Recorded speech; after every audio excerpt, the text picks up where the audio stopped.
Assalamualaikum warahmatullahi wabarakatuh. Selamat sore saudara. Hari ini Rabu 21 September 2022. Jawa Barat hari ini kembali hadir menjumpai Anda dengan berbagai informasi seputar Jawa Barat. Di antaranya, harga beras di Tasikmalaya meroket, Bulog lakukan penstabilan.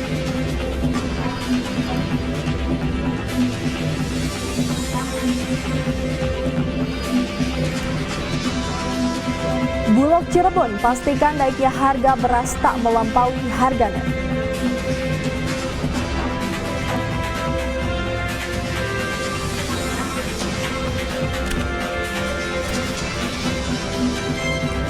Pemprov Jabar dorong kuota BBM bagi nelayan.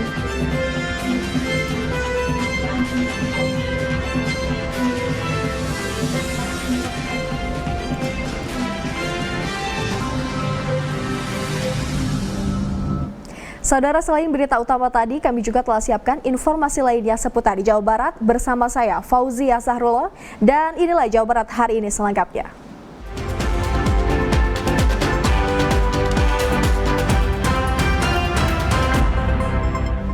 Baik saudara, kita awali informasi utama dari Kabupaten Tasikmalaya. Sejumlah harga beras di kota Tasikmalaya kini mulai merangkak naik. Untuk menstabilkan harga beras, Perum Bulog wilayah Priangan Timur melakukan penyaluran beras medium di 6 wilayah Priangan Timur. Naiknya harga beras di pasar kota Tasikmalaya yang terjadi pasca kenaikan BBM kini mulai dikeluhkan warga. Untuk menstabilkan harga beras, kantor Perum Bulog Ciamis mengeluarkan 19.000 ton beras kualitas medium di pasaran wilayah Priangan Timur seperti Garut, Kabupaten Tasikmalaya, Kota Tasikmalaya, Kabupaten Ciamis, Kota Banjar, dan Kabupaten Pangandaran.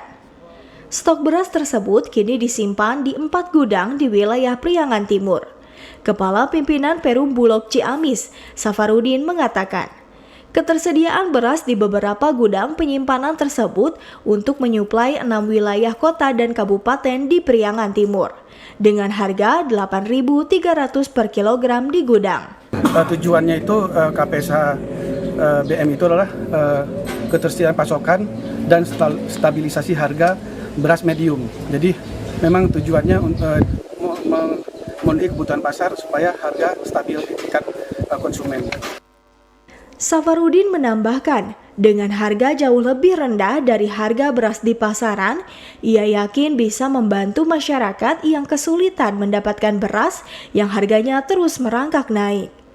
Beras kualitas medium ini merupakan tahap pengadaan pada April lalu, sehingga kondisinya masih bagus.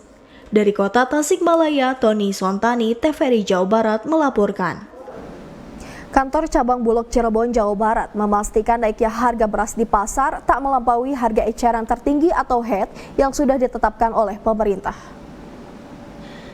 Bulog Cirebon terus berusaha menjaga stabilitas harga beras di pasar, khususnya pasca penyesuaian harga BBM yang sudah terjadi selama 3 pekan terakhir.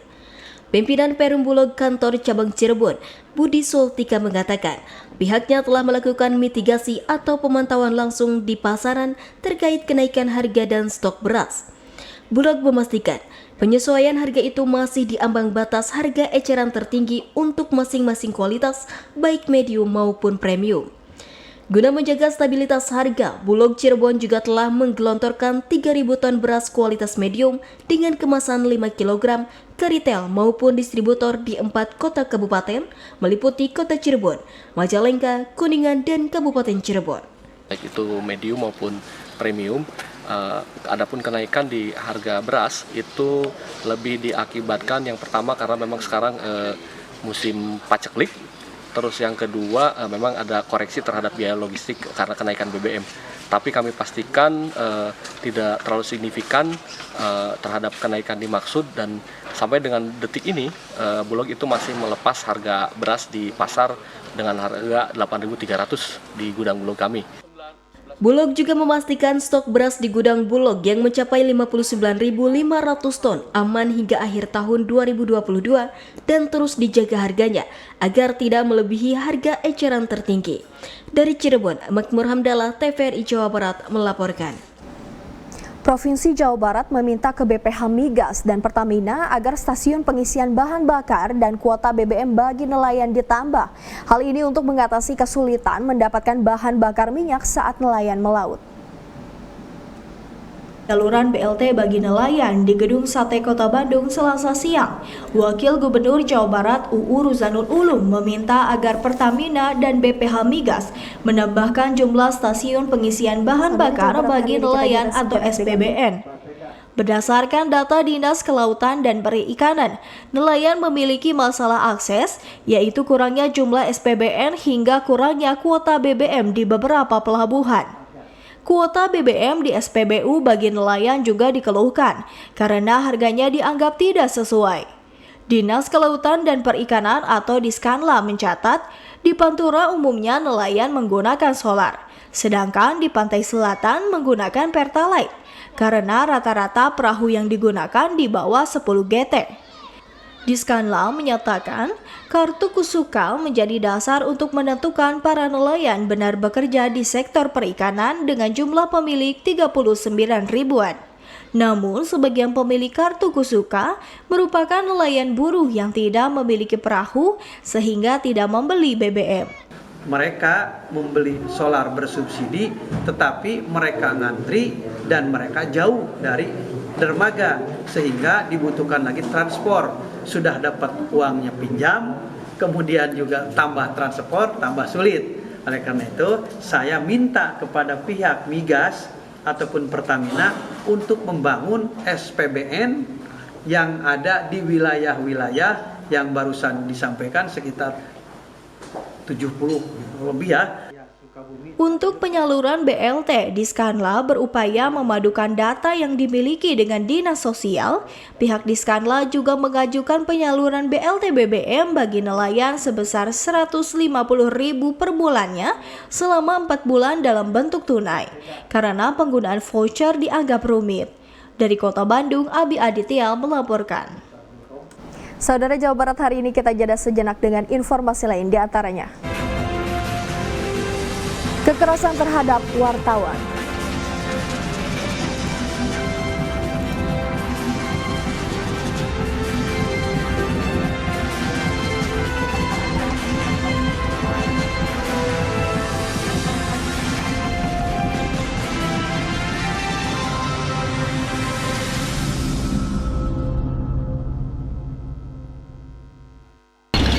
Guys, saya lagi ada di Bandung.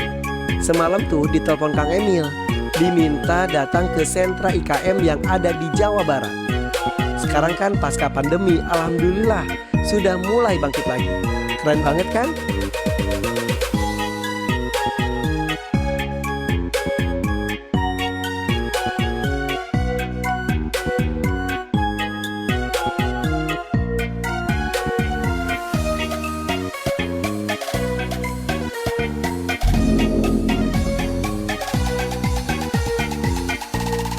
IKM harus semangat. IKM bangkit. Jabar juara, IKM berjaya.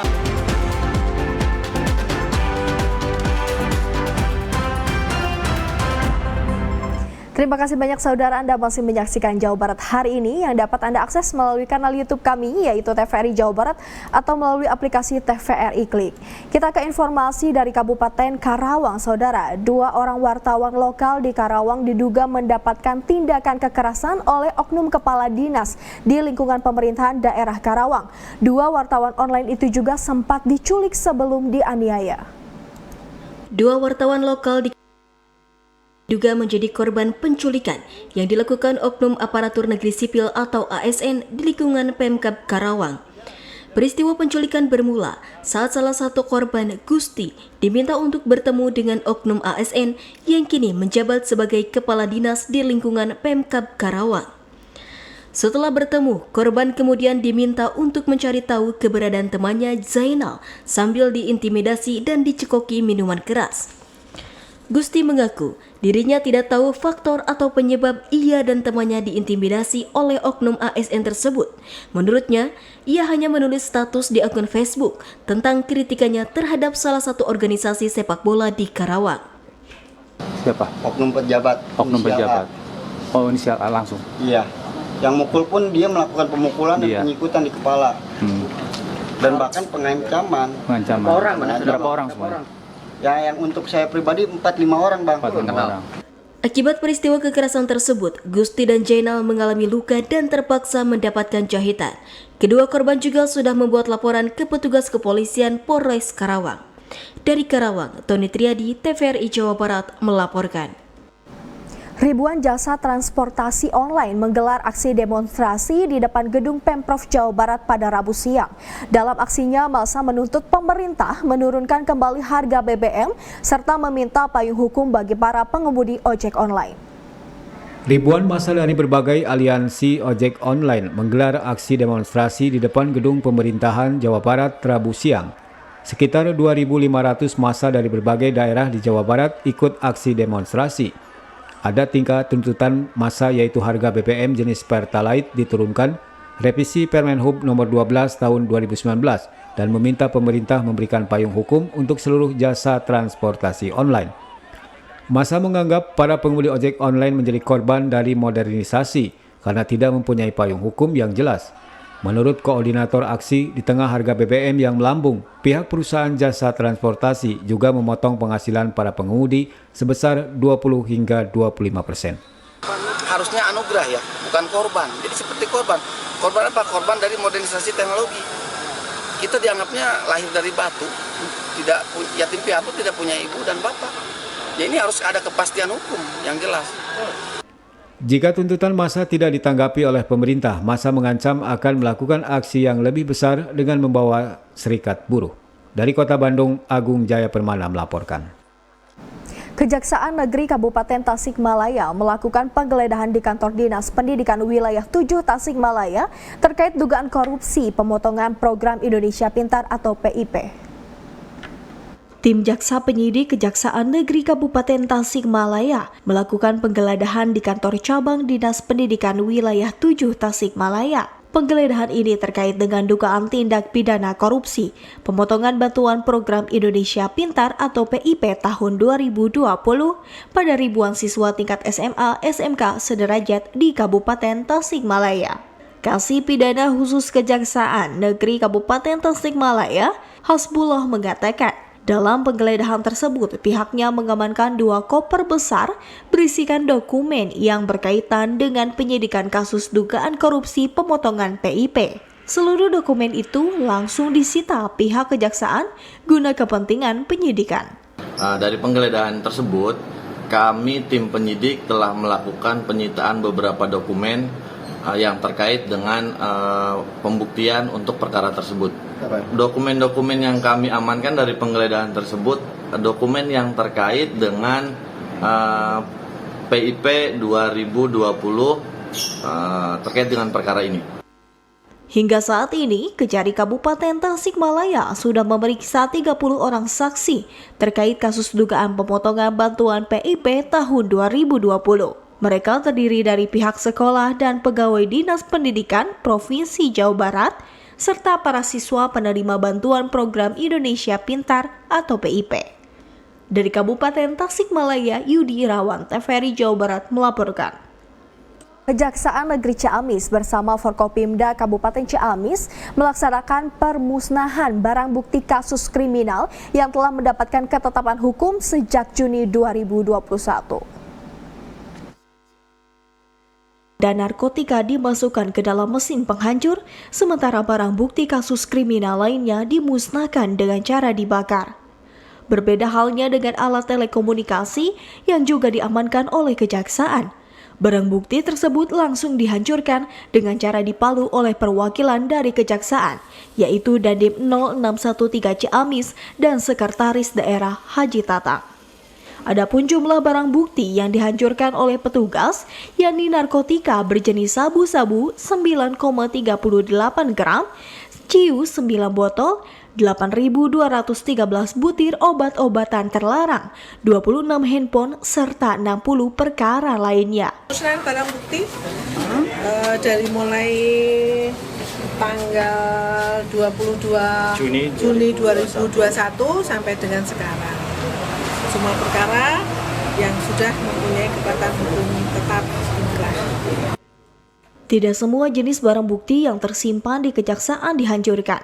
Petugas hanya memusnahkan sebagian saja, yakni kasus yang telah mendapatkan ketetapan hukum atau inkrah. Dari Kabupaten Ciamis, Yusi Luciana, TVRI Jawa Barat melaporkan. Polres Majalengka bersama Kejaksaan dan Pengadilan Negeri Majalengka memusnahkan barang bukti hasil penangkapan berupa sabu dan ganja. Pemusnahan ini telah memiliki status penetapan barang bukti yang kuat. Barang bukti sabu total 52,68 gram dan ganja kering 52,15 gram dimusnahkan di halaman Mapolres Majalengka bersama Kejaksaan dan Pengadilan Negeri Majalengka. Barang bukti yang dimusnahkan tersebut berasal dari 3 tersangka yang diringkus jajaran Satuan Reserse Narkoba dari tempat berbeda di wilayah hukum Polres Majalengka. Pemusnahan narkotika jenis sabu dilakukan dengan cara memasukkan sabu ke dalam tabung kimia yang berisi air dan cairan kimia jenis asam sulfat. Sedangkan untuk narkotika jenis daun ganja kering dimasukkan ke dalam blender yang berisi air. Kepala Kejaksaan Negeri Majalengka, Eman Sulaiman mengharapkan pemusnahan barang bukti ini menjadi bentuk kerjasama antara penegak hukum. Diharapkan menjadi bentuk kerjasama antara APH, baik penyidik dalam hal kepolisian, penuntut umum, dan juga pengadilan yaitu hakim. Kapolres Majalengka AKBP Edwin Afandi mengatakan kegiatan ini untuk memberikan transparansi hasil penyidikan kepada publik. Untuk memberikan transparansi penyidikan terhadap penanganan barang bukti yang ada, baik DB sabu-sabu dan DB ganja, dan mudah-mudahan dengan kegiatan-kegiatan seperti ini mengurungkan niat para pelaku tindak pidana khususnya narkotika untuk melakukan kegiatan di wilayah hukum Kabupaten Majalengka. Meningkatnya pengungkapan pada kasus penyalahgunaan narkotika ini, masyarakat diharapkan lebih waspada terhadap barang-barang terlarang. Edward Ruspendi, TVRI Jawa Barat melaporkan. Saudara, kami akan kembali dengan informasi lain di antaranya. Pangdam 3 Siliwangi sampaikan pesan kerukunan dari rumah ke rumah.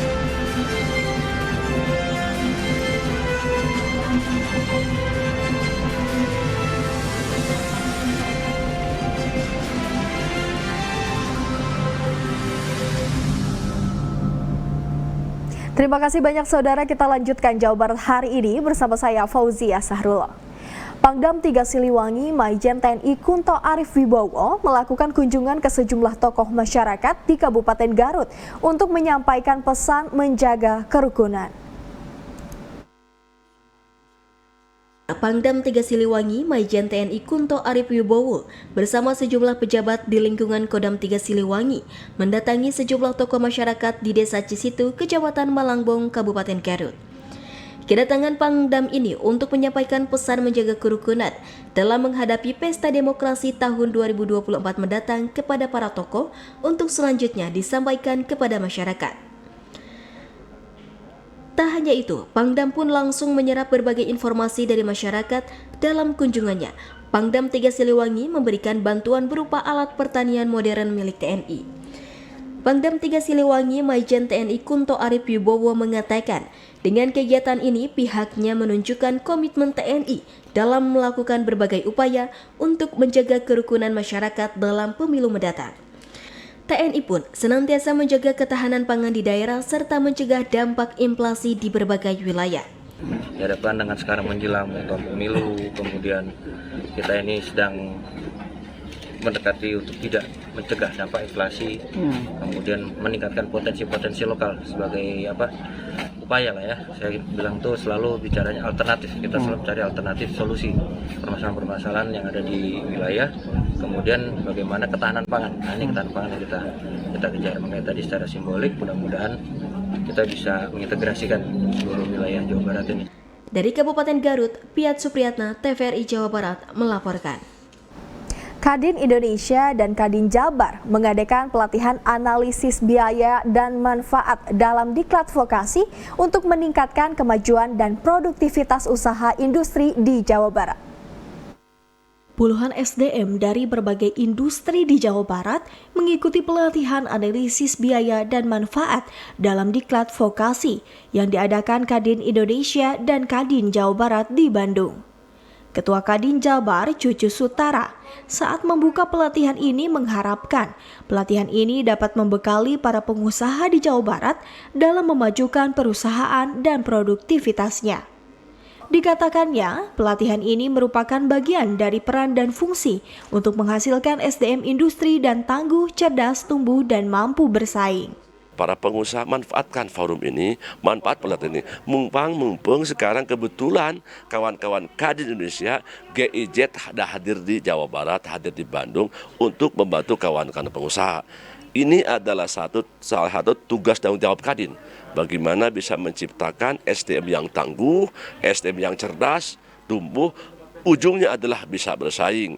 Jangan sampai nanti ketika di Jawa Barat yang katanya investasi paling besar, ekspor paling besar, tapi warga Jawa Barat jadi penonton.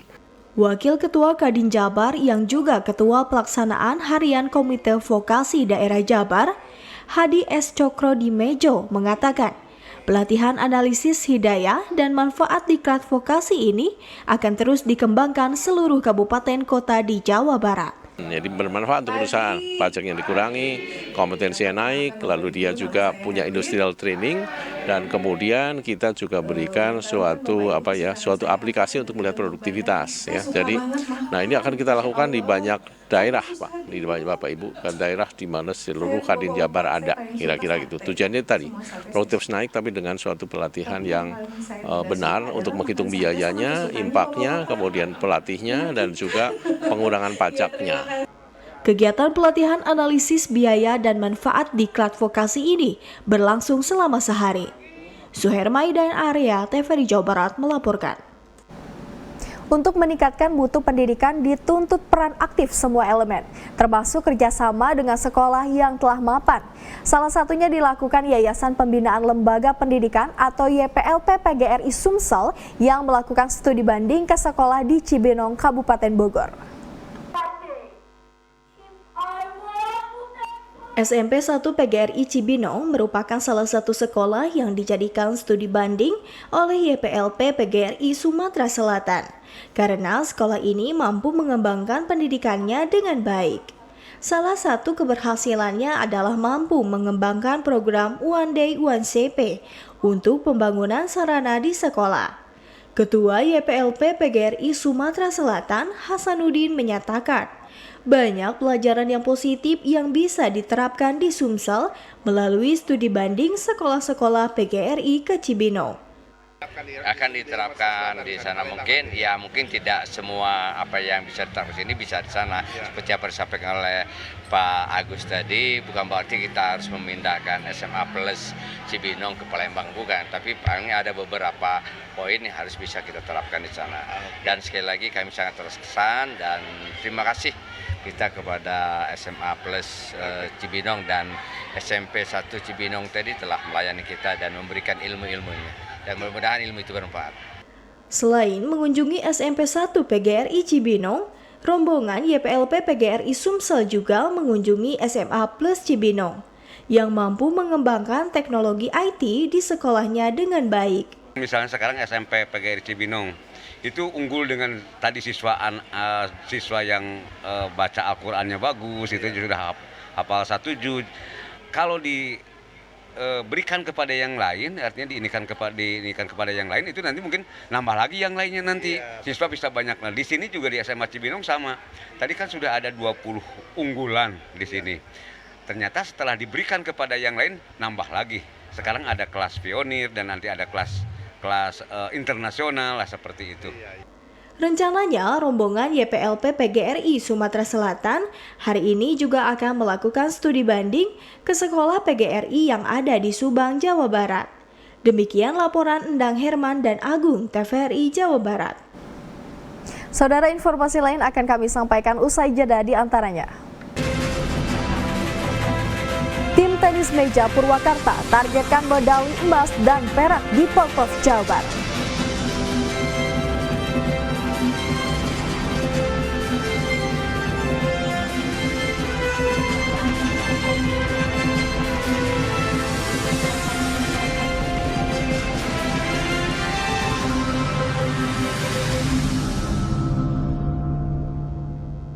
Saudara, terima kasih Anda masih menyaksikan Jawa Barat hari ini dan kita beralih ke informasi selanjutnya dari Kabupaten Purwakarta.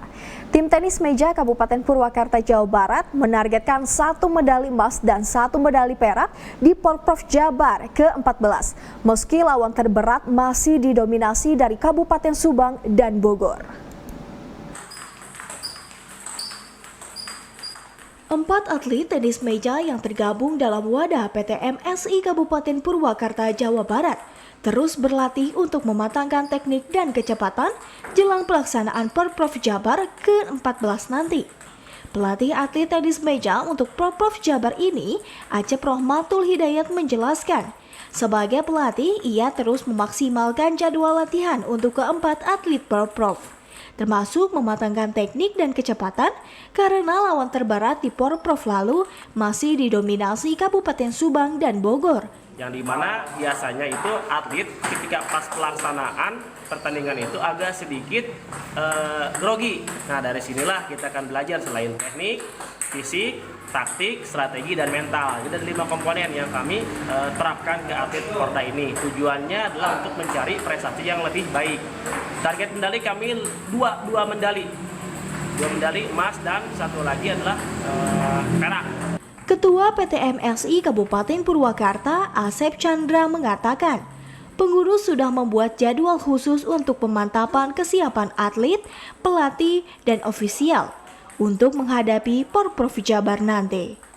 Kalau Kabupaten Purwakarta kan jelas pemainnya nggak ada ambil dari sana sini. Kami pastikan PT MSI Kabupaten Purwakarta menggunakan atlet lokal, tidak menggunakan atlet cabutan atau bayaran dari kabupaten-kabupaten lain. Kami akan berdayakan walaupun hasilnya gimana pun, tetap saya akan pastikan atlet lokal yang kami akan terjunkan untuk Porda yang akan datang.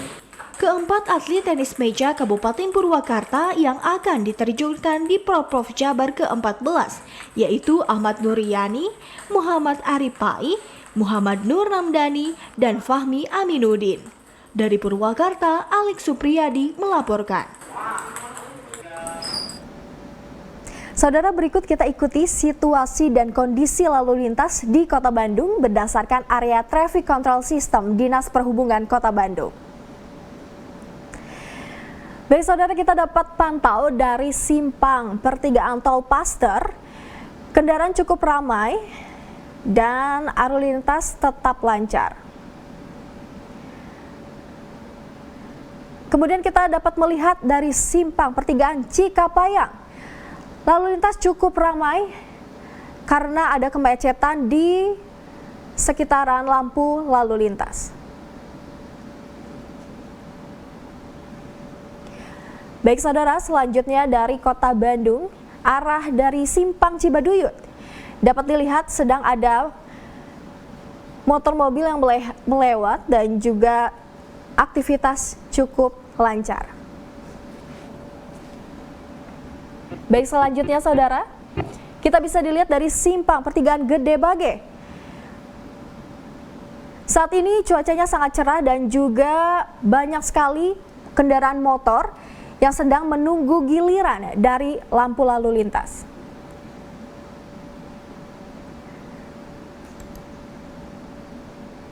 Ya, baik saudara, informasi tadi menutup perjumpaan kita kali ini. Mari pindah ke siaran TV digital, bersih gambarnya, jernih suaranya, canggih teknologinya. Dan jangan lupa tetap patuhi protokol kesehatan dan melakukan vaksinasi. Saya Fauzia Sahrullah, mewakili seluruh kerabat kerja yang bertugas mengucapkan terima kasih dan sampai jumpa.